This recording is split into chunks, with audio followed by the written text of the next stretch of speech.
Hello friends, welcome back to our channel excellent learning point. Guys, आज के इस video में हम क्लास 10th का वर्कशीट नंबर 89 डिस्कस करने जा रहे हैं। ये हमारी मैथ्स की वर्कशीट है और यहाँ पे हम रिवीजन थर्ड चल रहा है हमारा अर्थमेटिक प्रोग्रेशन। तो देखो हमारे पास क्वेश्चन क्या है। तो हमारे पास क्वेश्चन यहाँ पे दे रखा है, अ स्कूल चार्ज अ फी 500। तो कोई एक स्कूल है जिसका पर मंथ जो है चार्ज कितना है, 500 रुपीज़ चार्ज है। अगर आप 10 तारीख तक देते हो, if paid till of the respective month, तो अगर आप 10 तारीख तक फीस पेड कर देते हो तो आपको कितना पे करना पड़ेगा, 500। From 11th day they put a penalty of ₹10 per day. तो अब यहाँ पर क्या है, यहाँ पे क्वेश्चन में बोला जा रहा है कि अब 11वें दिन से आपको ₹10 हर दिन पेनल्टी देनी पड़ेगी। कहने का मतलब क्या है कि अगर आप एक से लेके, थोड़ा सा मैं यहाँ पे बोल्ड कर देता हूँ ताकि आपको अच्छे से दिखाई दे। तो अगर आप एक से लेके 10 दिन तक, ठीक है, एक से लेके 10 दिन तक अगर पेड करते हो तो आपको कितना देना पड़ेगा, 500 रुपये देना पड़ेगा। कितना रुपये देना पड़ेगा, 500 रुपये देना पड़ेगा। बट जब भी 11वां दिन आएगा तो आपको देना पड़ेगा 10 रुपये मिला करके, मतलब कि 10 रुपये फीस देनी पड़ेगी, पेनल्टी 510 रुपये। इसके बाद अगर आपने 12वें दिन फीस दी तो आपको 520 रुपये। अगर आपने 13वें दिन फीस दी तो आपको 530 रुपये, और इसी तरह से 540 रुपये। हर दिन 10 रुपये आपकी लेट फीस बढ़ती जाएगी। ठीक है, तो आई होप आपको ये चीज़ क्लियर हो गया कि अगर आप 1 से लेके 10 तारीख तक के बीच में फ़ीस दोगे तो आपको लगेगी पेनल्टी, आपका फ़ीस जो होगी 500 रुपीज़ होगी। बट जब भी आप 11वें दिन पे आ जाते हो तो आपको 10 रुपये लेट फीस लगना स्टार्ट हो जाएगा। तो यहाँ पे बेसिकली वही चीज़ यहाँ पे बताई जा रही है कि देखो ये 510 हो गया, 520 हो गया, 530 हो गया, 540 हो गया। ठीक है, तो अब आपसे क्वेश्चन में और आगे क्या बोला जा रहा है तो वो देख लेते हैं। बोला जा रहा है कि Rama was not able to pay the fees in the month of February। फरवरी के महीने में रामा नहीं दे पाई। अब आप एक चीज़ ध्यान रखना, उसने क्या बोला जा रहा है आगे कि शी पेड फीस ऑन 1 मार्च। उसने ना फरवरी के मंथ में फ़ीस नहीं दे पाई है तो उसने मार्च के मंथ में 1 मार्च को फ़ीस दी है। ठीक है, तो आप एक बात ध्यान रखो कि फरवरी के मंथ में होते हैं 28 दिन। ठीक है, मैं ज़रा इसको थोड़ा सा जूम कर लेता हूँ। आपको मैं बताना चाहता हूँ यहाँ पे कि फरवरी के मंथ में होता है 28 दिन। ठीक है, आपको पता है कि उसने फरवरी के मंथ में नहीं दे पाई। उसने कब दिया, उसने दिया 1 मार्च को फीस दी है। कब दिया है, 1 मार्च को। ठीक है, तो 28 दिन में से 10 दिन की तो कोई पेनल्टी नहीं लगी। टोटल पेनल्टी कितने दिन की लगी होगी, 18 दिन। फरवरी के महीने में 18 दिन प्लस एक और हम ऐड करेंगे बिकॉज उसने मार्च के महीने में फीस दी है ना, तो टोटल वो कितने दिन लेट हो गई, 19 दिन लेट हो गई। ये चीज़ आपको ध्यान में रखना है। ठीक है, ये चीज़ आपके लिए बहुत ज़्यादा ज़रूरी है। तो एक चीज़ ये आपको क्लियर हो गई ना कि 28 दिन, फरवरी के महीने में 28 दिन होते हैं, 10 दिन में तो कोई फीस नहीं लगेगी। मगर उसके बाद से उसने 18 दिन जो हमारे बच रहे हैं यहाँ पर, 18 दिन प्लस एक दिन मार्च का, टोटल 19 दिन उसने लेट फीस दी है। तो यहाँ पर हमने ये चीज़ क्लियर कर ली। अब ज़रा हम कंटिन्यू करते हैं। हमारा पहला क्वेश्चन क्या है वो पढ़ते हैं। लिखा हुआ है, what will be the first term and common difference for the fees paid by student from 1st to 10th। अब ध्यान रखना क्या बोला जा रहा है, 1 से 10 के बीच में। तो आपको भी पता है 1 से 10 के बीच में तो वो 500 रुपये देगा तो चलेगा। ठीक है ना, तो हमारा फर्स्ट टर्म क्या होगा, फर्स्ट टर्म भी यहाँ पे सी ऑप्शन हो जाएगा, क्योंकि 1 से लेके 10 के बीच में तो कोई भी पेनल्टी है ही नहीं ना। तो यहाँ पर डी की वैल्यू क्या हो जाएगी, 0, और ए की वैल्यू क्या हो जाएगी, 500। ठीक है, बाकी सब में ये सारे ऑप्शन बाकी गलत हैं। ठीक है, तो ऑप्शन सी हमारा करेक्ट ऑप्शन होगा। ध्यान रखना, हमें केस क्या दे रखा है, 1 से 10 तारीख के बीच की बात कर रखे हैं। अब यहाँ पे सेकंड क्वेश्चन है, right AP from the first day of penalty. First day of penalty, अब यहाँ पे हमें एपी बनाना है फर्स्ट डे ऑफ पेनल्टी का। तो देखो यहाँ पे मैं आपको बताता हूँ एपी अब कैसे बनेगा आपका। तो देखो सबसे पहला टर्म क्या हो जाएगा आपका, तो सबसे पहला टर्म आपका, उसने बोला कि पेनल्टी से स्टार्ट करना है ना, first day of the penalty. सबसे पहला दिन हो जाएगा 510 रुपये, फिर उसके बाद हो जाएगा 520 रुपये, फिर हो जाएगा 530 रुपये, और इसी तरह से करते करते आपका ये चलते रहेगा। तो ये क्या हो जाएगा, तो आपका यहाँ पर आंसर कौन सा करेक्ट होना चाहिए, तो आपका बी ऑप्शन करेक्ट हो जाएगा। ठीक है, 510 रुपये, 520 रुपये, 530 रुपये, बी ऑप्शन करेक्ट हो जाएगा। अब बोल रहा है how much fees Rama paid for the February month. अब उसे फरवरी मंथ की फीस कितनी पेड करनी पड़ जाएगी। तो आपको मैंने अभी बताया था कि वो कितने दिन लेट हो गया, वो 19 दिन लेट हो गया। 18 दिन फरवरी और 1 मार्च, एक दिन मार्च के महीने का। तो देखो इसका आंसर मैं आपको दिखा देता हूँ। तो वो 19वें टर्म, मतलब कि हम यहाँ पे उसने देखा ना, हमने क्या देखा कि उसने 19 दिन लेट किया, तो 19th हम क्या निकालेंगे, A19 निकालेंगे। तो फॉर्मूला क्या होता है, A + 18D। हमें A की वैल्यू पता है, A की वैल्यू क्या है 500, और हमें पता है D की वैल्यू क्या है, तो D की वैल्यू हमें पता है वो क्या है 10। ठीक है, तो हम यहाँ पे वैल्यू पुट कर देंगे, हमारे पास आ जाएगा 680। हमारा A जो होगा ऑप्शन करेक्ट ऑप्शन होगा। ठीक है, तो ज़रा इसको हम टिक कर लेते हैं। तो यहाँ पे हम क्या करेंगे, यहाँ पे हम टिक कर लेंगे। ओके, तो ये हमारा थर्ड का ऑप्शन A करेक्ट आंसर हो जाएगा।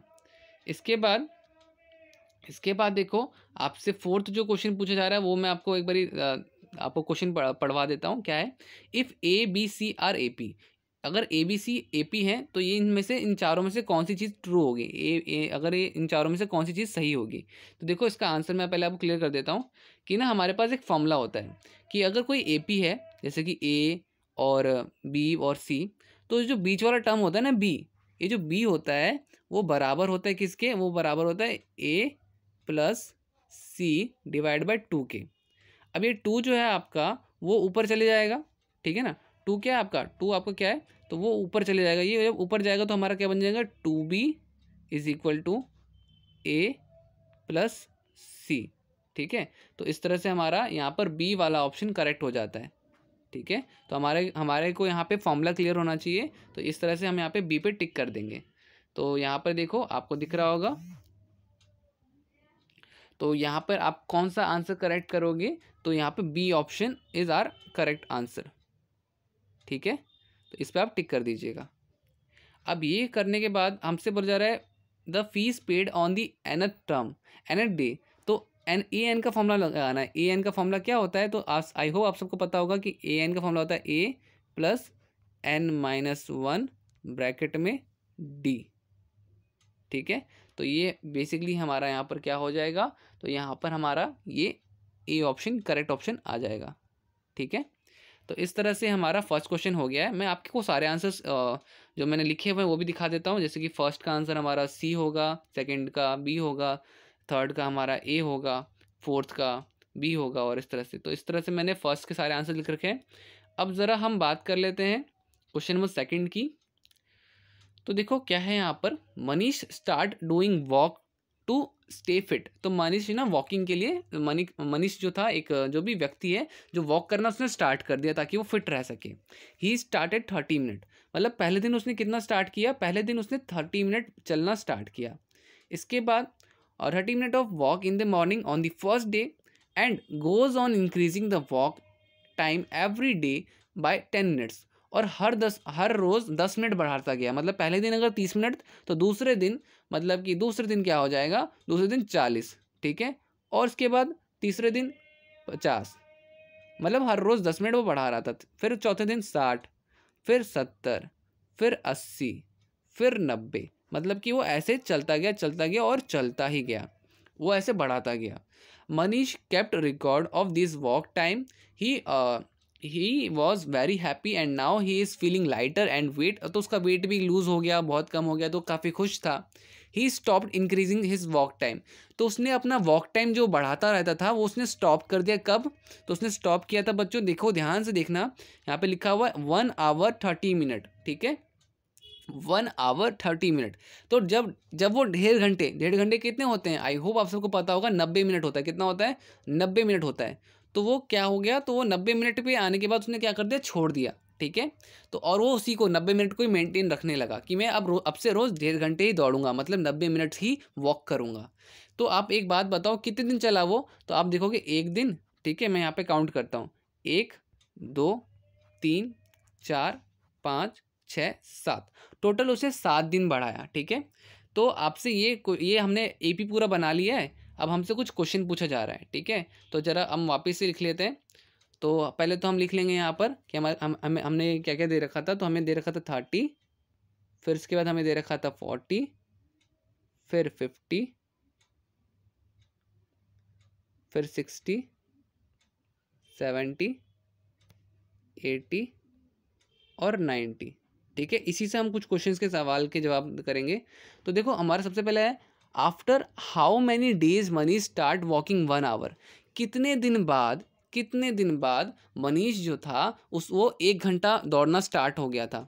तो आप देखोगे ये पहले दिन तो ये था, 1 दिन बाद वो 40 पे आ गया, 2 दिन बाद वो 50 पे आ गया और 3 दिन बाद वो 60 पे आ गया। तो प्लीज़ आप सब कंफ्यूज मत होइएगा। तो यहाँ पे हमारा आंसर क्या होगा, तो 3 दिन बाद होएगा। ठीक है, 3 दिन बाद, 1 2 3, 3 दिन बाद वो 60। ठीक है, how many after word use किया गया है ना, तो 3 दिन बाद। तो यहाँ पे हमारा पहला आंसर क्या हो जाएगा, तो यहाँ पे हमारा पहला आंसर ए हो जाएगा कि भैया 3 दिन बाद जो आपका मनीष था वो 1 घंटा मतलब कि 60 मिनट वॉक करना स्टार्ट कर दिया था।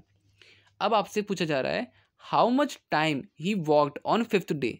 अब आपसे बोला जा रहा है 5th डे, मतलब कि अब देखो यहाँ पर क्या होगा, तो आप कंफ्यूज मत होना। यहाँ पर क्या है कि भैया हमें पता है ये पहला दिन है, ये दूसरा दिन है 40 मिनट, ये तीसरा दिन है, ये चौथा दिन है और ये 5वां दिन है। ठीक है, तो मतलब कि आपको सेकंड जो है how much time he walked on 5th day में क्या हो जाएगा, 70 मिनट्स आ जाएगा। क्या आ जाएगा, 70 मिनट्स। ठीक है, अब इसके बाद आपसे पूछा जा रहा है कि the total time spend by him till 6th day. अब भैया 6th डे तक क्या कहते हैं, इसने टोटल टाइम कितना किया होगा, कितना दौड़ा होगा, ये टोटल टोटल बोला जा रहा है, मतलब कि सम पूछा जा रहा है। ठीक है, तो यहाँ पे हम क्या लगाएंगे, हम सम फॉर्मूला लगाएंगे। ठीक है, तो इसके लिए मैं आपको दिखा देता हूँ, आपको आंसर दिखा देता हूँ।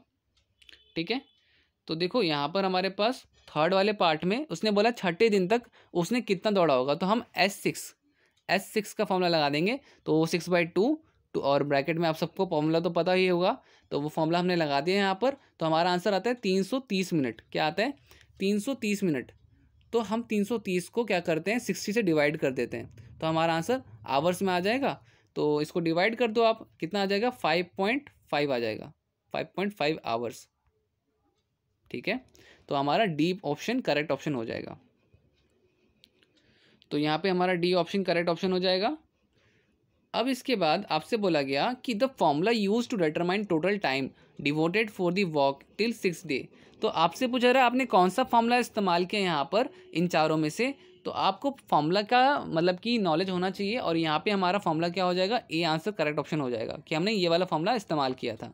ठीक है, इसके बाद 5th है how many days Manish increase his walk. कितने दिन तक उसने अपनी वॉक इंक्रीज रखी। तो आपको मैं देखो यहाँ पे बता देता हूँ कि देखो कितने दिन उसने इंक्रीज करा। तो देखो पहले दिन तो उसने स्टार्ट किया था, उसने 1 दिन इंक्रीज किया, 2 दिन इंक्रीज किया, 3 दिन इंक्रीज किया, 4 दिन इंक्रीज किया, 5 दिन इंक्रीज किया और लास्ट में 6 दिन इंक्रीज किया। मतलब कि उसने सिर्फ और सिर्फ 6 दिन ही टाइम इंक्रीज किया। ठीक है, कितने दिन टाइम इंक्रीज किया, 6 दिन। तो यहाँ पे आपका आंसर क्या हो जाएगा, तो यहाँ पे 5th का आंसर हो जाएगा 6। ठीक है, तो आपको मैं यहाँ पे भी दिखा देता हूँ, यहाँ पे ए पे आप टिक कर दीजिएगा। तो ये हो जाएगी हमारी आज की पूरी वर्कशीट। मैं आपको सारे आंसर्स एक बार यहाँ पे दिखा देता हूँ। मैंने सारे आंसर्स ऐसे भी लिख रखे थे।